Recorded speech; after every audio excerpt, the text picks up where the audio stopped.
Hello guys, welcome back to my channel. And for today's video is I'm going to teach you how to delete or erase your YouTube account permanently.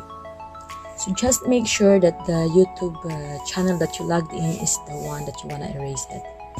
So first of all, we're going to click the Google Chrome. So let's click the Google Chrome. Then it will become like this. This is a desktop site. So if it's not look like this, you will click here. You see here the three dot. So you will click here the three dot. If it's not look like this, then you check here the desktop site. Then after you check, you go back here. Then you see here your YouTube profile here. So you will click the YouTube profile. And it show like this.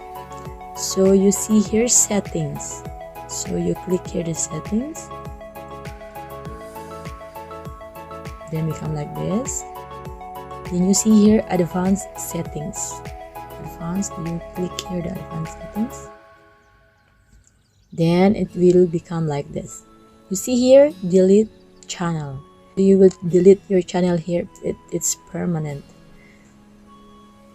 So you click here and then it will be deleted permanently.